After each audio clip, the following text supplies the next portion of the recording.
Capítulo 10. Si callo, esperarán. Si hablo, prestarán atención. Si me alargo hablando, pondrán la mano en su boca.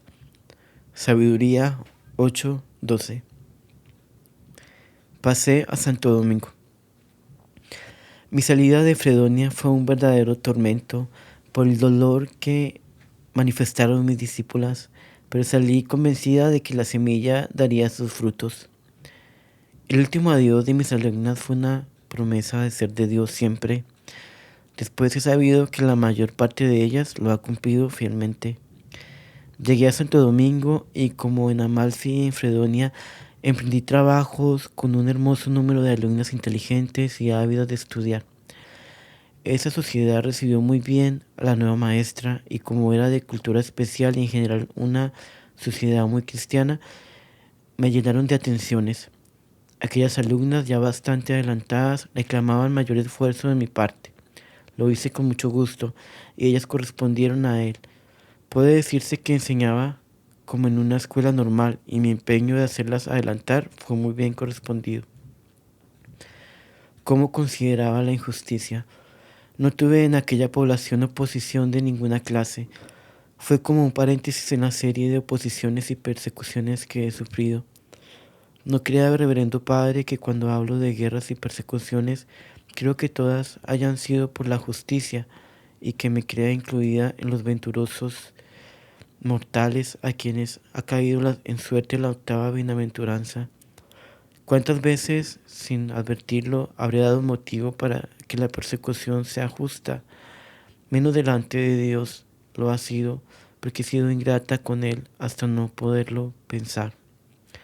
Ante los hombres, verdaderamente que no me he encontrado culpable de los largos que me han hecho. Pero como la providencia gobierna siempre bien, he dirigido la persecución con certera y justa mano. Muchas veces pienso dentro de mí, si yo fuera Dios, condenaba a Laura. Tanta ingratitud bien lo merece. Ay, Padre, pero esto no lo entiende sino quien lo siente, porque el rayón negro no se hace muy notable, es decir, porque no me rebelo contra Dios como los demonios, con el pecado voluntario. No puedo llegar al confesor como soy delante de Dios, pero Él sí sabe cuánta condescendencia tiene que usar conmigo. Tengo siempre que decirme, como los hermanos de José en Egipto, de verdad, no hemos cometido la falta que se nos atribuye, pero justamente estamos presos porque hemos vendido a nuestro hermano.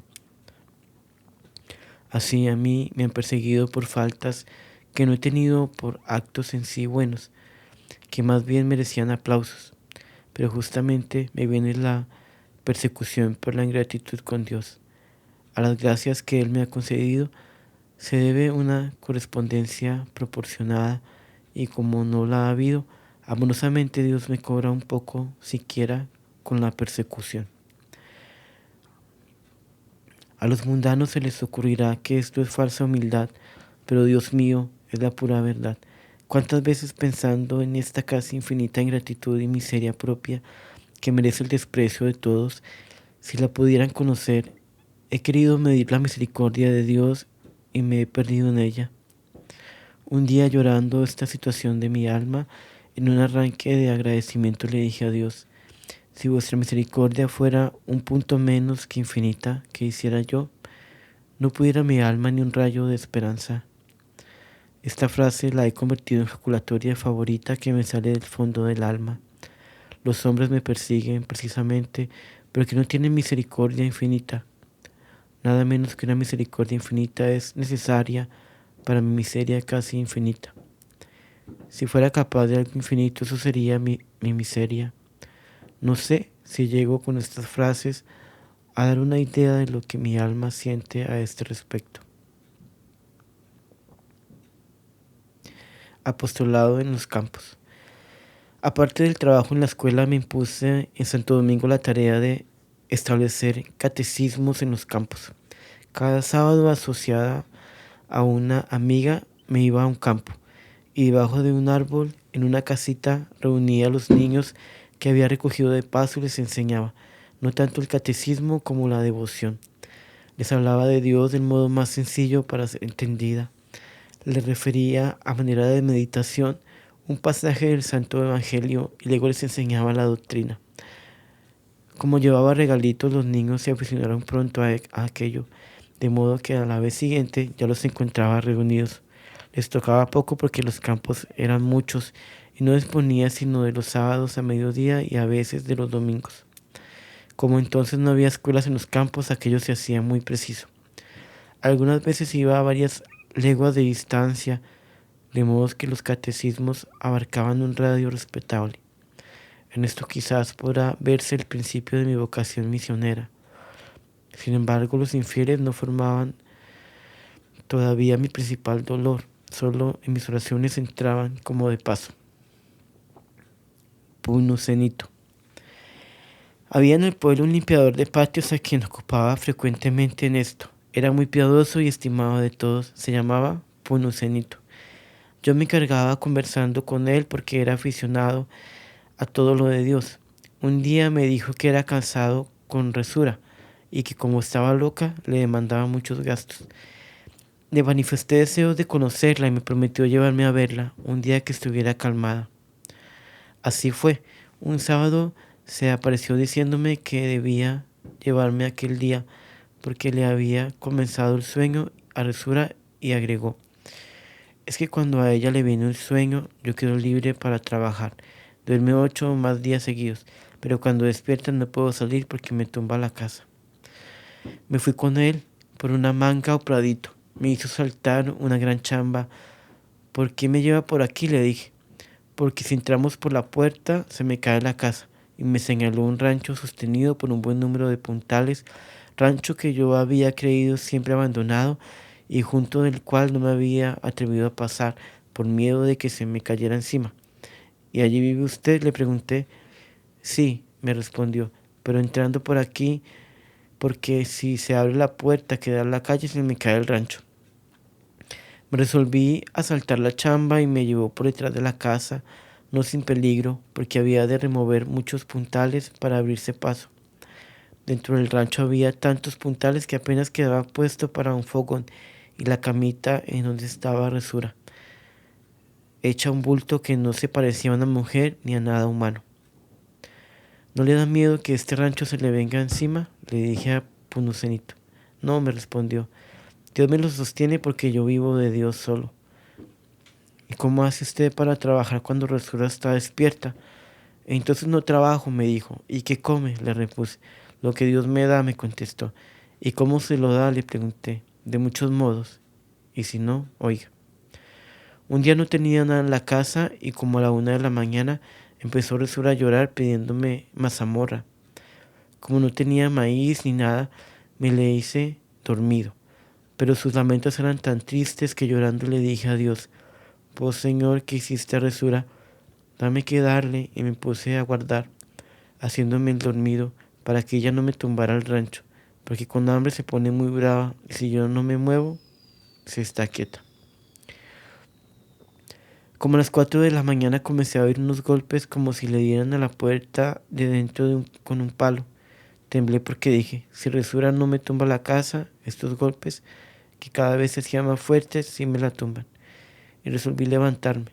Quité los palos que trancaban la puerta y me encontré un caballo que traía una mochila llena de maíz y que como que le apretaba la boca, como que suplicaba que se la quitara. Se la quité y quise ver por dónde había entrado el caballo de aquel corral, muy cerrado con llave por su dueño, y no encontré por dónde hubiera podido entrar. Entonces lo acosé a rejo para que saliera por donde había entrado, y el pobre animal no encontró salida. Entonces dije: este maíz me lo manda Dios, y le hice mazamorra a Resura con una parte, dejando la otra para entregar al dueño. En todo el día no apareció el dueño. Vino el señor que cuida el corral a regañarme porque tenía aquí ese caballo sin permiso. Le conté la historia y me permitió tenerlo en su yerbal. Resura se durmió ya muy llenita de mazamorra y yo me fui a buscar trabajo. En el centro del pueblo me encontré con un hombre y me preguntó si no había visto un caballo que hacía 2 días se le había venido desde Concepción, es decir, de 7 leguas de distancia. Le dije que yo lo tenía y le referí mi historia. Vino y realmente era su caballo el que yo tenía. Me dijo que le había quitado la carga y que un niño lo había puesto a comer maíz, colgándole la mochila de la cabeza y que no había vuelto a saber del caballo. Con esta historia, reverendo padre, tuve que ponerme feliz. Felicité a Punucenito por su fe y la mía se acrecentó tanto que me parecía que yo antes no conocía la amorosa providencia de Dios. Después, toda mi vida he referido a esta historia, que la llamo la de Resura, para avivar la fe de los pobres. Que era en efecto la infeliz Resura para que Dios, por calmar su hambre, hiciera tantas maniobras. Aquel bulto que a nadie interesaba en el mundo, llevó a Dios a trastornar el viaje de un arriero, a entrar en un caballo por donde no era posible humanamente, ya que este animal, sin entender lo que hacía, torciera su camino de modo menos natural, pues la casa de Punucenito no quedaba en el camino por donde debió venir el animal. Dios mío, cómo se mueven los gemidos del pobre, que nosotros oímos con tanta indiferencia. Si después del camino del porce, mi ternura con Dios creció, mi fe se arraigó, haciendo mi confianza casi invencible, con el cuento de Resura llegó a su colmo. Tan admirable lección me hizo más bien que muchos ejercicios y sermones. Mi confianza fue entonces como torrente desbordado. Los gemidos de Resura, desprovista de razón, me mostraron que los míos han de herir el corazón de Dios infaliblemente, y por eso se los doy con dulcísima esperanza en todos los apuros de mi vida. Sí, Resura se parece tanto a la viejecita que yo me soñaba llegar a ser en un hospital. Yo me esperaba ser el personaje más importante delante de Dios, cuanto por su amor me viera reducida a un bulto en el rincón de un hospital. Desde entonces los pobres y los enfermos me son más queridos. Los miro en el corazón de Dios como en el centro más querido. A pesar de todo, reverendo Padre, no puedo haber sido muy fiel en atender a los pobres como debía. En la práctica me quedo muy atrás de la teoría, la misma suprema impotencia para todo lo bueno. No hay remedio, he de quedarme siempre vencida, dejándome amar porque nada espera de mí que no sea miseria. Cuántas veces he llorado refiriendo la historia de Resura. Quiera Dios que mis lágrimas hayan servido de agradecimiento por el beneficio que la pobre loca no pudo agradecer. Ya ve, Padre mío, qué lecciones tan bellas he recibido en mi vida. Debiera haberme muerto de amor a Dios hace ya muchos años. Mis clases de religión. Como en Fredonia, mi vida interior continuaba en San Antonio hecha un mar de dolor. Daba las clases de religión con tal entusiasmo que llegó a establecerse un desorden en la distribución del tiempo. A pesar de mis propósitos por no prolongarlas, era frecuente el caso de comenzar una a las 7 de la mañana y terminar a las 10. Terminaba porque una de las compañeras me avisaba que era hora de que las niñas fueran a almorzar. Cuando esto sucedía, advertía que tanto las niñas como yo estábamos bañadas en lágrimas y ellas protestaban contra la hora porque no habían sentido correr las 3 que llevaba la clase. Salía avergonzada de haber sido la causa de tantos desórdenes y hacía propósitos siempre inútiles. En la confesión me acusaba no tanto del desorden del tiempo, cuando del tanto hablar, pues me parecía que habían de juzgarme un serafín o cosa parecida, siendo verdad que mi amor se quedaba muy atrás de todas las palabras. Sin que yo lo supiera, las alumnas llevaban a sus casas las noticias de aquello y los caballeros más connotados del pueblo, entre ellos algunos hombres de saliente ilustración, se iban a oír por las ventanas las clases. Cuando lo supe ya demasiado tarde, mi vergüenza fue inconcebible y reñí a las condiscípulas, a las discípulas, quienes jamás me hicieron la promesa de reserva. Solo entonces me corregí un poco, aunque no lo bastante para evitar el desorden del todo. Ya ve, padre, cómo llegué por incontinencia sin duda hasta el ridículo. Las señoras conocedoras de esto consiguieron del señor cura que les estableciera unas conferencias semanales para oírme tales cosas. Dios mío, cuánta vergüenza tuve que acceder, y di varias habladas en las cuales enseñaba a aquellas humildes matronas los principios de ejercicios de piedad y su importancia como métodos para meditar, oraciones, exámenes, etc. Era de verme ante aquel auditorio tan recogido, diciendo cosas que quizás ellas sabían mejor que yo. Con estas habladas y las de la escuela, tuve que suspender una serie de enseñanzas que emprendí sobre los atributos de Dios por no seguir dando el espectáculo de desbordarme. Mayor fue mi vergüenza cuando recibí un recado de tales caballeros, suplicándome que les diera a ellos también habladas en unos ejercicios espirituales que proyectaban. A esto ya no quise acceder y como no se valieron de la autoridad del señor cura, me escapé. En casa rica y lujosa. Naturalmente mi estado de pena interior me inspiraba el más grande deseo de austeridades, pero ya no me permitían aumentar las que tenía. Tuve que reducirme a ciertas privaciones que en parte me tranquilizaban. Ocupaba entonces una casa rica y hermosa, amoblada con lujo, porque sus dueños me comprometieron a ello, y como no me cobraban arrendamiento, mi madre me ordenó recibir esa caridad. Mas la conciencia, o qué sé yo, que me privaba de hacer uso de tales lujos, no obstante los reclamos de los dueños. Había un oratorio lindo, contiguo a una pieza que elegí para dormitorio por ser independiente. Al pie de un devotísimo crucifijo había una sillita muy cómoda, en donde la dueña de la casa me sentaba cuando vivía en ella a rezar. Desde que la vi me pareció encantadora para pasar leyendo al pie del crucifijo. Cuando fui a sentarme en ella por primera vez sentí tanta vergüenza de darme aquel gusto que propuse no probarla siquiera. Rezaba a un lado de ella sentada en el suelo. Igual cosa me pasó con otras sillas de hierro colocadas en medio de un parquecito de carmelias. Jamás pude usarlas. Vea, reverendo padre, cómo pedí a Dios la vida pobre. No disfruté de la casa más que para privarme de sus comodidades. Ni crea que en esto hacía gracia, porque con ello me quedaba muy atrás del llamamiento que Dios me hacía. Bendito sea Él para siempre. Lo único que usaba era un subterráneo sucio y oscuro que tenía la casa. Allí sí me sentía en mi centro, entretenida con Dios y con los instructivos libros que los dueños de la casa habían dejado a mi disposición. En la biblioteca dejaron para mi uso papel y cubiertas finas, pero ni de eso podía usar porque mi alma reclamaba su querida pobreza y no usaba sino el ordinario papel que yo misma compraba. Mire, Padre mío, cómo Dios celaba mi vida.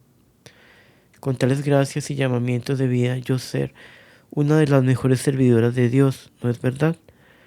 ¿No advierte, reverendo Padre, en lo que voy refiriendo, que sin aparecer todavía, al menos de un modo claro, la vocación misionera, se ven cositas que son como sus complementos? Por ejemplo, de tener terror a lo cómodo y amor a lo abandonado, a lo áspero y, por decirlo así, a lo desechado. En mi interior el dolor y el amor demasiado locos eran también entonces menos amplios, por decirlo así, como muy concretos a ciertas cosas y muy como míos en mí. Me faltaba conocimiento de Dios para darle a mi espiritualidad esa universalidad tan una, ese abarcarlo todo para hacer nada, esa oscuridad tan luminosa que nos despersonaliza, eso en fin que no sé qué decir ni cómo lo sentirán los demás. Estudiar a Dios es el cielo, pero ya Dios llegaba en aquel conocimiento tal cual mi alma no era capaz sino lentamente en los ejercicios de aquel año, desde la meditación del fin del hombre, que siempre me había sido lo más indiferente del mundo, sentí una unción especial. Si el hombre ha sido creado para alabar a Dios, me decía, mi primer deber ha de ser abarcar muy bien lo que es alabar. Busqué diccionario, consulté libros y pregunté a sacerdotes De todo logré sacarle el verdadero espíritu de la palabra. Alabar es conocer. El que conoce adora, puesto que reconoce la soberanía de Dios. Luego en alabar se envuelve toda la religión. Esto a fuerza de meditarlo lo fui haciendo extensivo a todos los deberes para con Dios y me llené de tal modo del deseo de conocer a Dios tan profundamente cuando cupiera en lo posible que los demás conocimientos humanos a los cuales era muy aficionada me parecieron tan vanos que le hice a Dios un propósito firme de no estudiar más que aquello que necesitara para el inmediato cumplimiento de mi deber como maestra y que en cambio me obligaba a ser incansable en estudiarlo a él, valiéndome de cuantos medios él me inspiraba. Tenía emprendido varios estudios que me hacían gozar mucho porque tenía para ellos disposición especial. Los abandoné sin pena, diciéndome a mí misma: cultive la ciencia humana quien quiera, yo me contento con saber a Dios. En el cielo tendré ciencia, si ella ha de ser mi gozo, y me parecía tan despreciable lo que antes había estimado que con gusto hubiera reducido mi vida al estudio de Dios solo, pero no por medio que otros conocimientos como antes había pensado, sino derechito, sin perder un minuto ni dar un rodeo. Antes, al preparar las clases, me entretenía haciendo apuntes curiosos y amontonando conocimientos en la cabeza, creyendo que cuanto más supiera, mejor cumplía la voluntad de Dios y más hábil maestra resultaba. Ahora esto se me volvía la cosa más insulsa, pudiendo ir derecho a la fuente. ¿Para qué entretenerme recogiendo goticas del rocío del camino? Estudiar a Dios desde el cielo, me decía. ¿Para qué estudiar las criaturas que aunque son para Dios son de la tierra? Además se me volvía tan corta la vida para perder un minuto en otra cosa que no fuera conocer a Dios, y tan estrecho mi entendimiento y en general mis facultades, todas tan poquitas para conocer y amar a Dios, que me parecía casi un crimen cargarlas con otra cosa, aunque fuera buena. Se me ocurría que si ese cargo se lo hicieran todos, se acababa la ciencia y todo se volvería un desastre, una nulidad en la vida, porque muchos debían ir a Dios por medio de los rodeos, decía yo.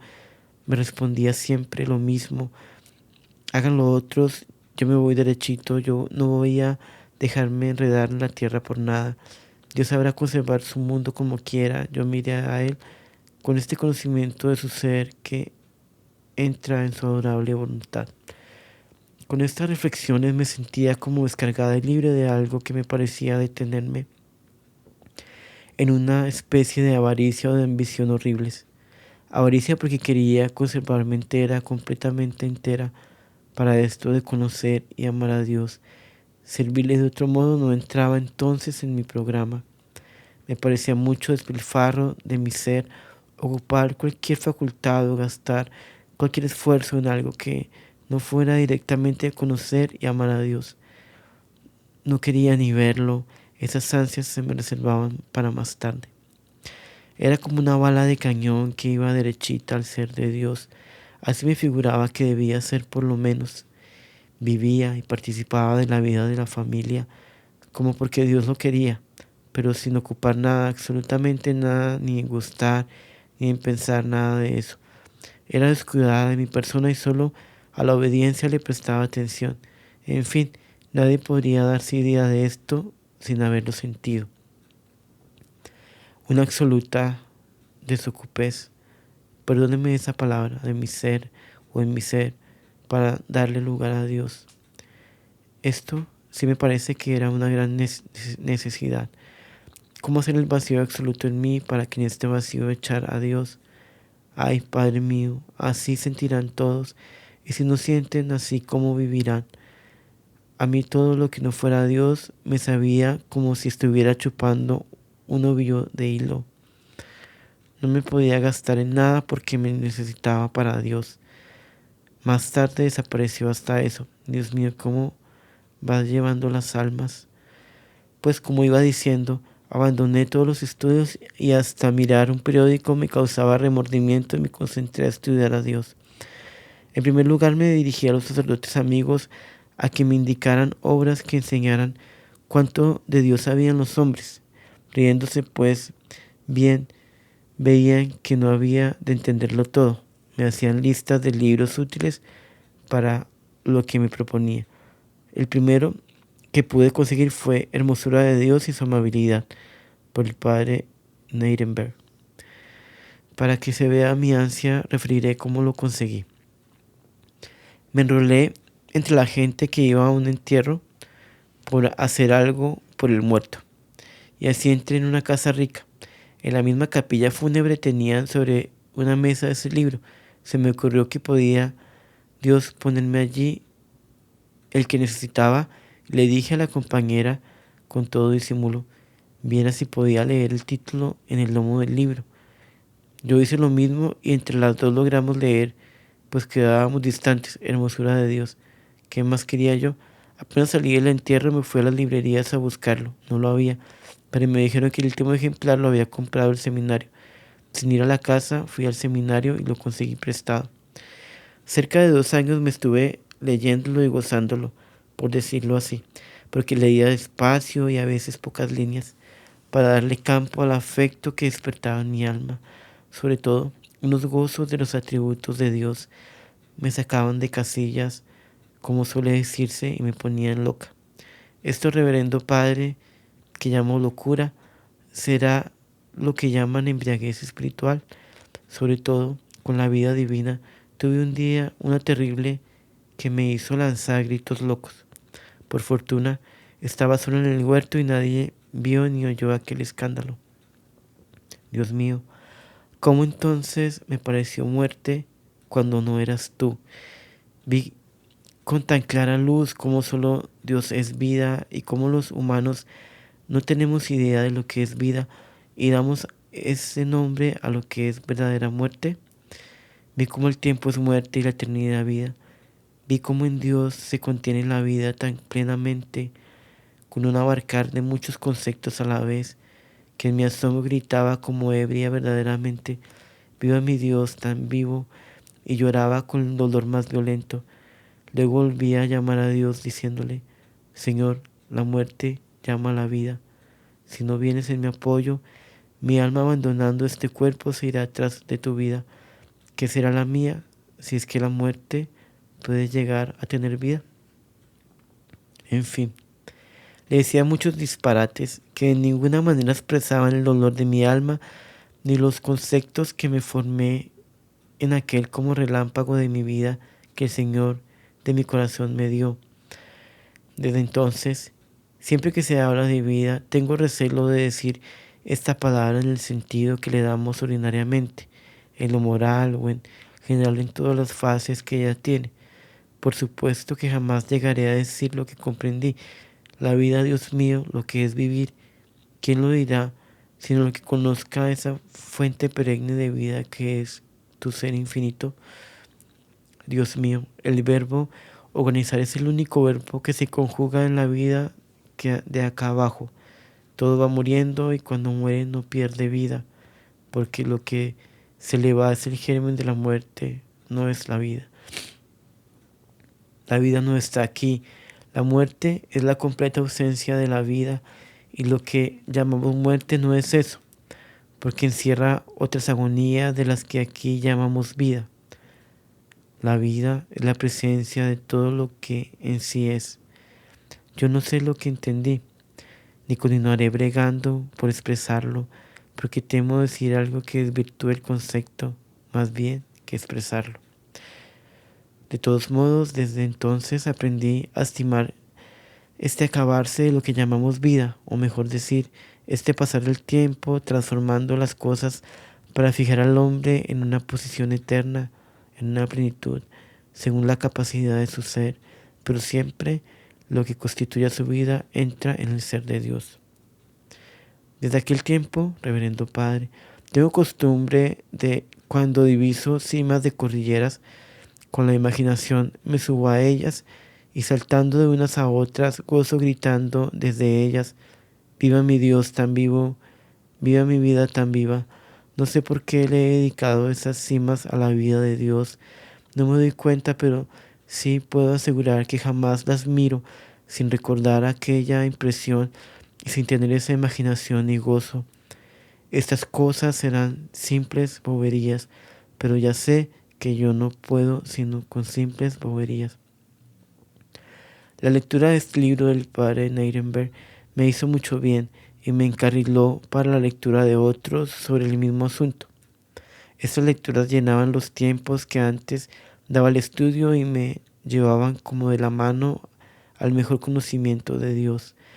Nunca me he pesado el cambio que hice, y aunque considero que las maestras hábiles le hacen falta al mundo, creo que la mejor habilidad no es la que se consigue en los libros y que amar a Dios vale por todas las ciencias del mundo. Dios mío, esto se dice pero no se comprende. ¿Cuánto diera yo porque se comprendiera? Ahora mismo, Padre mío, cuando escribo esto me asalta el temor de no ser comprendida, no por vuestra reverencia, sino por otros que quizás lleguen a leer esto, y me espanto escandalizar con la misma verdad que encierran estas palabras. Diagnóstico de un médico. Por supuesto, reverendo Padre, que de este modo de sentir y obrar no daba cuenta a nadie porque no lo advertía, no lo hubiera dado porque se me hubiera ocurrido que todos sentían lo mismo, sobre todo los que trataban del amor de Dios. Imposible suponer que se pudiera hacer de otro modo. Hoy ya la experiencia me muestra en esto una cosa excepcional, por supuesto, pero es tanto lo que entienden los hombres que 20 años después, regañándome un médico de mucha confianza en la casa porque no podía curarme la cabeza si no me moderaba en las manías, decía él, me hizo la descripción más exacta de cuanto referido, como si él hubiera estado en mi mismo interior y terminó diciéndome, usted hubiera vivido sin suelo para pisar, si para tener suelo hubiera tenido que quitarle a Dios un pensamiento. Por eso no se ha hecho arreglar los dientes nunca, pues se los conozco siempre dañados, porque le parece que la atención que le da a los dientes se la quita a Dios. Él me regañaba dándome los sermones más juiciosos y cristianos, pero yo, que interiormente veía que era la verdad, no se la confesaba. Carmelita, que este día lo felicitó porque había dicho toda la verdad. Confieso, reverendo Padre, que en estas cosas pude tener exageraciones reprensibles, pero el ejercicio de las virtudes ordinarias que me proponía adquirir, sin menoscabo del amor de Dios y para su gloria, impidió que estas exageraciones hicieran algún mal, como lo suponía el médico. Y además, nadie sabe lo que en mi alma había. Qué tirar tan espantoso del amor y de la gracia. No es extraño que frecuentemente los santos parezcan locos, siendo los cuerdos del mundo. Es que hay fuerzas interiores que todo lo dominan, y si Dios es su autor, ¿quién podrá quitarlas?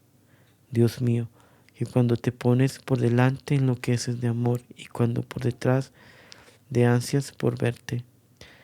Más o menos hasta este tiempo mis ideas eran comprendidas por las discípulas. De esta época en adelante tuve que reservarme muchas y solo cuando encontraba una que otra alma de amor especial a Dios, le lanzaba alguna de ellas y casi siempre las hacía bien.